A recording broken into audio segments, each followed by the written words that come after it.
Alright, YouTube, check it out. This is going to be a video response on my LMF 2 Infantry Coyote Brown Gerber. And I've gotten a lot of comments on this, and I've gotten everything from you hate America to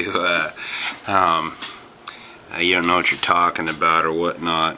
I've had a lot of people that agree with the points I made, but I have had a lot of people disagree, make comments like possibly it's I used it for the wrong demonstration, or I was misusing the blade or whatnot.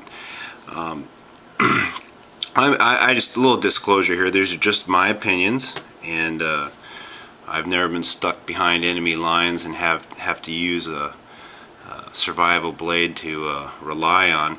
But I know if I had to make a choice of all the knives that I own, and I own an awful lot of them, I would definitely not choose this knife to do so. But a lot of people, they're not really thinking about buying a knife for that purpose. They're not thinking, well, I'm going to get stuck behind enemy lines, so I need to get this knife. They're picking a knife that, hey, I want a tough knife. You know, if it's good enough for our soldiers, it's a tough knife. It's a knife that will last me. It's a knife that will put up with some abuse, and at the same time, it's got some cool factors.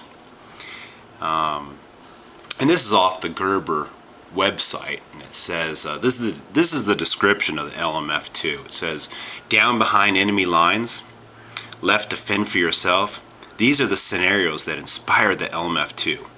Field tested by our men and women in uniform, this knife is as dependable as the personnel who carry it. Use it to cut through the skin of a fuselage or sever a seatbelt. Use it to egress, which means escape or an emergency escape from an aircraft, through the plexiglass of a helicopter. Cut firewood, help build a shelter, or even lash it to a pole to create a spear. The tack hide handle successfully limits blistering.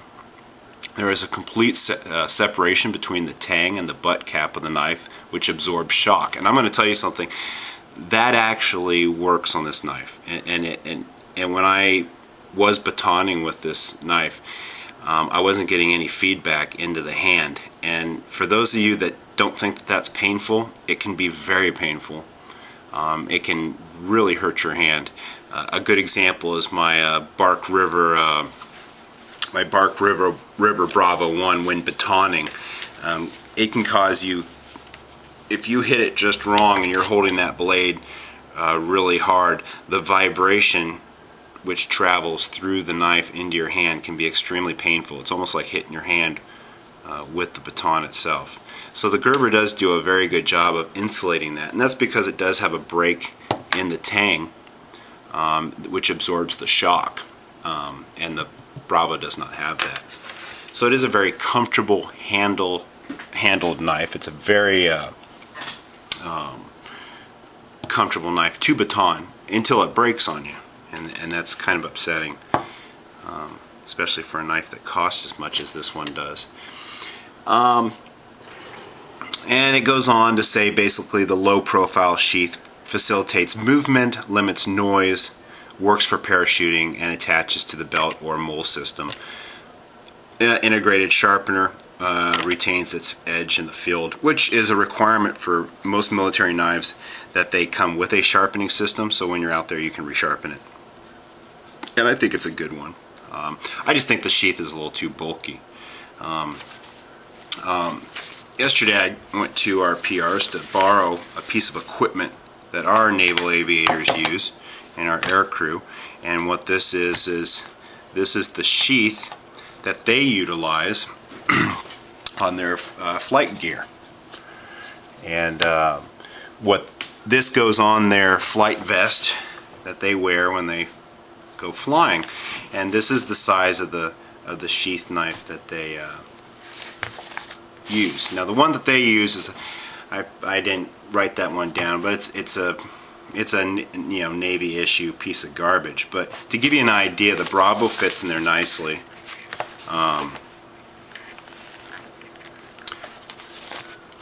And it and it'll snap into place. You'd secure it like that.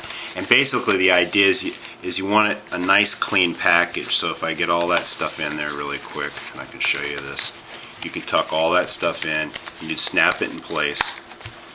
And as you can see, it's nothing that can get hung up on the aircraft. So you don't want a bunch of stuff that's going to get snagged or caught in equipment, because when the air crew's up there, especially the air crew, they're up there and they're dealing with high tension cables. They're doing a lot of stuff that's dangerous, and they don't want to get their equipment hung up on something that could basically pull them out of the aircraft or cause them to lose their balance, hit their head, or whatnot. So this is what they use, and it also has the attaching, which would attach onto the vest. Okay. I don't want to damage this because I got to return that. So you guys got the idea of what we're looking for. The LMF does not, I do not have my LMF anymore. I sent it back to Gerber, and I did get a new one which I sold on eBay, but the LMF does not fit inside of this. Okay, so that eliminates it from at least the naval aviators, where you're not going to be carrying this Gerber. It's too large of a blade. It will not fit in their system, and they're not going to. So basically the Gerber is eliminated from that choice because it will not fit into their vest. Now they are authorized extra equipment, but a survival blade, the ones, their alternates all fit into this sheathing system. So you want something that's about 4 inches long, and a blade of nice size, but the requirements are it needs to be somewhat of a survival blade. All right, and they're taught in survival school how to baton wood. Why is batoning wood important? Well, I might be stating the obvious for some people, but if you have a log, for instance, and for those of us that live in dry environments, this is really not an issue, but for those of us that live in the other 80% of the country where we get a lot of rain, the outside of a log is extremely wet and damp. Right? The ability to split this log in half, right, and to obtain the dry material on the inside to make a fire is extremely important. Well, a lot of people argue that when you're a downed pilot, you might not want to make a fire. Okay, well, if I was a downed pilot or someone behind enemy lines, I would like that choice. Okay, I would like the choice to be able to, to sterilize water in their survival kit. They do have iodine tablets which sterilize their water. So the need to boil water is not something that a pilot would need. Okay, but the ability maybe to produce a signal fire, to maybe make myself warm if I did find a covered area, like maybe possibly a cave or someplace that I could make a fire without giving up my position.